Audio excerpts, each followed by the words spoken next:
সর্বশেষ আমি বাংলাদেশের যুবকদের উদ্দেশ্য করে বলতে চাই, 7 অক্টোবর ছিল তুফানুল আকসার, সে অভিযান ছিল এই উম্মতের জীবনের নতুন এক সম্ভাবনা। সেই 7 অক্টোবরের হামলা দেখিয়ে দিয়েছে এ উম্মা আবার পুনর্জাগরিত হতে পারে, এ উম্মা আবার নতুন করে জেগে উঠতে পারে। সুতরাং হে মুসলমানেরা, আমাদের উচিত আপনারা মুমিন হন, আপনারা বিশ্বাসী হন। আমাদের মাথায় রাখতে হবে আমাদের যে যুদ্ধ, এই যুদ্ধ হচ্ছে ব্রিটিশ জায়নবাদের সাথে যুদ্ধ। এই জায়নিদের সাথে যুদ্ধ, তারা মুসলমানদের প্রত্যেকটি শহরকে কলুষিত করে ফেলেছে। সুতরাং আমাদের উচিত এই যে যুদ্ধ চলছে, এই যুদ্ধের প্রথম কাতারে শামিল হওয়া, এবং আমাদের প্রথম যুদ্ধ হওয়া উচিত এই জায়নিদের সাথে যুদ্ধ। যারা জুলুমের শিকার হয়েছে তাদেরকে যুদ্ধের অনুমতি দেওয়া হয়েছে, আর বিজয় শুধুমাত্র মোমেনদের জন্য।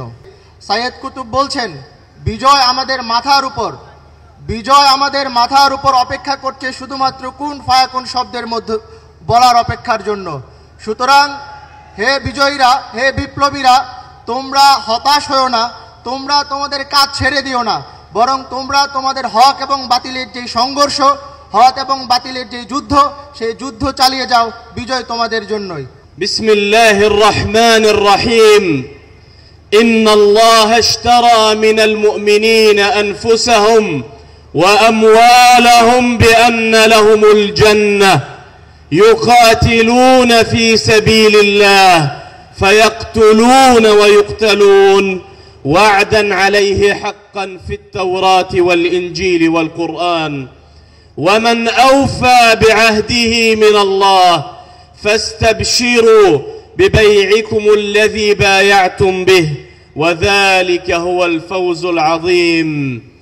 نترحم على شهدائنا الأبطال في كل مكان الذين قضوا في سبيل رفع الظلم عن المظلومين. نترحم على شهداء بنغلاديش، نترحم على شهدائنا في فلسطين، نترحم على قادة هذه الأمة، على الشهيد إسماعيل هنية والشهيد يحيى السنوار و50,000 شهيد مضوا منذ انطلاق معركة طوفان الأقصى المباركة. আসসালামু আলাইকুম ওয়া রাহমাতুল্লাহ। প্রথমেই আজকের এই অনুষ্ঠানের সবাইকে স্বাগত জানাচ্ছি। আমি আমাদের বক্তব্য শুরু করতে চাচ্ছি আল্লাহ পাক রব্বুল আলামিনের সেই মহান বাণী দিয়ে। আল্লাহ রব্বুল আলামিন বলছেন, ইন্নাল্লাহা ইশতারা মিনাল মুমিনিনা আনফুসাহুম ওয়া আমওয়ালাহুম বিআন্না লাহুমুল জান্নাহ। আল্লাহ মুসলমানদের জান এবং মাল কিনে নিয়েছেন জান্নাতের বিনিময়ে। এই ওয়াদা আল্লাহ পাকের পক্ষ থেকে সত্য ওয়াদা।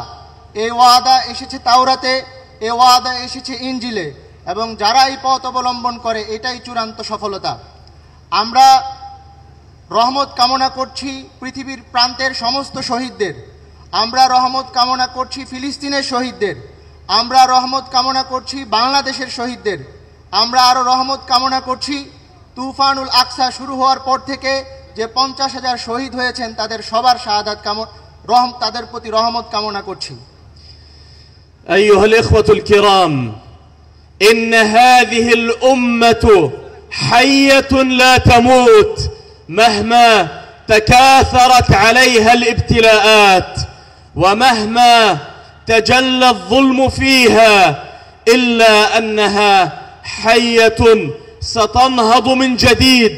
إذا أردت أن تعرف معنى حياة هذه الأمة، انظر إلى أهلنا الصابرين الصامدين في قطاع غزة، انظر إلى هؤلاء الذين يتضورون جوعا منذ أكثر من عام، الذين يذوقون ويلات الألم والفقد، الذين فقدوا أعز ما يملكون من أبنائهم وأهلهم، وشلالات الدماء في غزة لا تزال تنهمر، ودماؤنا لا تتوقف هناك، إلا أنهم يأبوا الاستسلام، لأنهم يعلمون أنهم في الصف الأول، وأنهم في رأس حربة هذه الأمة، يدافعون عن دينها وكرامتها ومقدساتها. এই উম্মাহ জীবিত উম্মাহ, এই উম্মাহ কখনো মারা যায় না। আমরা যদি দেখতে চাই এই উম্মার জীবন, তাহলে আমাদেরকে তাকাতে হবে গাজার দিকে। আমরা দেখতে পাচ্ছি যে গাজায় তারা তাদের ক্ষুধায় কাতরাচ্ছে। এই উম্মাহ শত শত জুলুম নির্যাতনের মুখেও কখনো মারা যায়নি। গাজার ভাইয়েরা তাদের সন্তান হারিয়েছে, তাদের জীবনের সবচেয়ে গুরুত্বপূর্ণ জিনিস হারিয়েও তারা আত্মসমর্পণ করেনি, বরং তারা সংগ্রামের প্রথম কাতারে দাঁড়িয়ে সংগ্রাম করে যাচ্ছে। إذا أردتم أن تؤمنوا بأن هذه الأمة حية انظروا إلى المشهد الختامي لحياة البطل القائد يحيى السنوار، ذلك المقاتل العنيد الذي أمضى ربع قرن من الزمان في سجون الاحتلال، وخرج من تلك السجون مقاتلا مستلا سيفه يأبى الاستسلام حتى الرمق الأخير. قد نفذت ذخيرته ونفذت مؤونته، وأبى إلا أن يعلمنا درسا خالدا في التاريخ بأن العظماء لا يموتون، وأنه كما قال سيد قطب رحمه الله: إن كلماتنا تبقى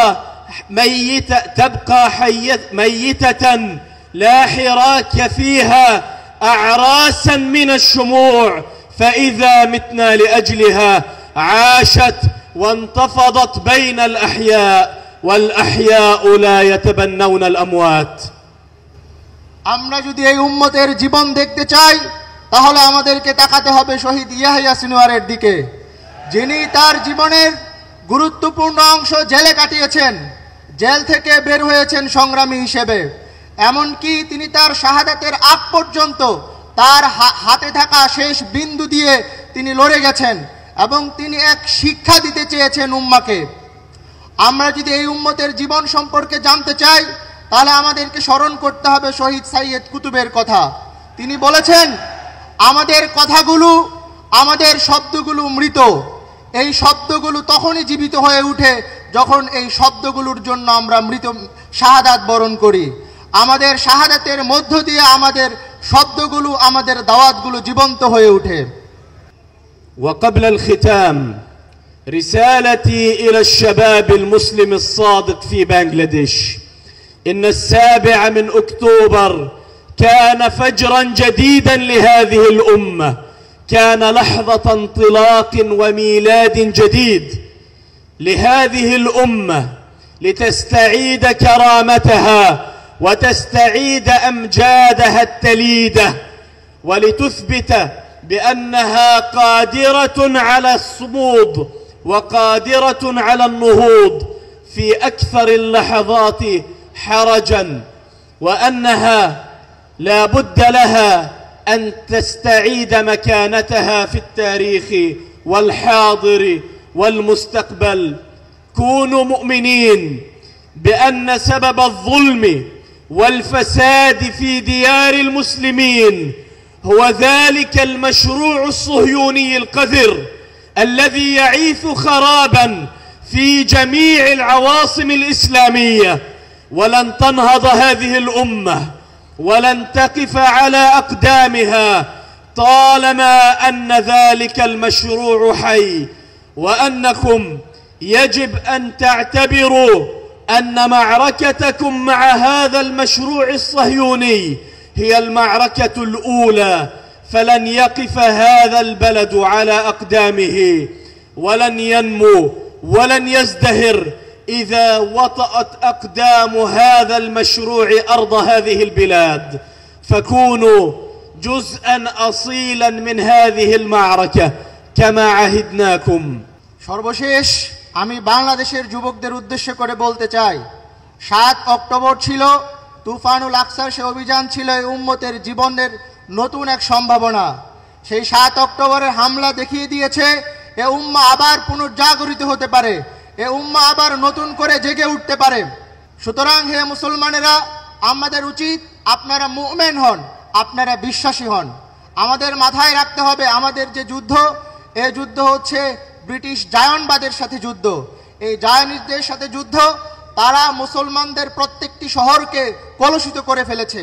সুতরাং আমাদের উচিত এই যে যুদ্ধ চলছে এই যুদ্ধের প্রথম কাতারে শামিল হওয়া এবং আমাদের প্রথম যুদ্ধ হওয়া উচিত এই জায়নুদ্দের সাথে যুদ্ধ।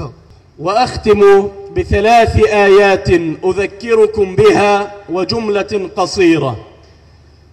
أذن للذين يقاتلون بأنهم ظلموا وإن الله على نصرهم لقدير وإن الله على نصرهم لقدير. وقوله تعالى ولا تهنوا ولا تحزنوا وأنتم الأعلون إن كنتم مؤمنين. وقوله تعالى ولا تهنوا في ابتغاء القوم إن تكونوا تألمون فإنهم يألمون كما تألمون وترجون من الله ما لا يرجون وكان الله عليما حكيما. وأختم بقول سيد قطب رحمه الله قال إنما النصر فوق الرؤوس ينتظر كلمة كن فيكون فلا تشغلوا أنفسكم بموعد النصر بل انشغلوا بموقعكم في معركة الحق والباطل. وبارك الله فيكم وجزاكم الله خيرا والسلام عليكم ورحمة الله وبركاته. মেহমান তিনটি আয়াতের মধ্য দিয়ে তার বক্তব্য শেষ করছেন। আল্লাহ পাক বলতেছেন তোমরা ভীতবল হয়েও না, হীন হয়েও না, বিজয় শুধুমাত্র মুমিনদের জন্য। আল্লাহ তাআলা আরো বলছেন যারা জুলুমের শিকার হয়েছে তাদেরকে যুদ্ধের অনুমতি দেওয়া হয়েছে আর বিজয় শুধুমাত্র মুমিনদের জন্য। মেহমান আমাদের বক্তব্য শেষ করছেন সাইয়েদ কুতুবের একটি কথার মধ্য দিয়ে। সাইয়েদ কুতুব বলছেন বিজয় আমাদের মাথার উপর, বিজয় আমাদের মাথার উপর অপেক্ষা করছে শুধুমাত্র কুন ফায়াকুন শব্দের মধ্যে বলার অপেক্ষার জন্য। সুতরাং হে বিজয়ীরা, হে বিপ্লবীরা, তোমরা হতাশ হও না, তোমরা তোমাদের কাজ ছেড়ে দিও না, বরং তোমরা তোমাদের হক এবং বাতিলের যে সংঘর্ষ, হক এবং বাতিলের যে যুদ্ধ, সেই যুদ্ধ চালিয়ে যাও, বিজয় তোমাদের জন্যই। আসসালামু আলাইকুম ওয়া রাহমাতুল্লাহ।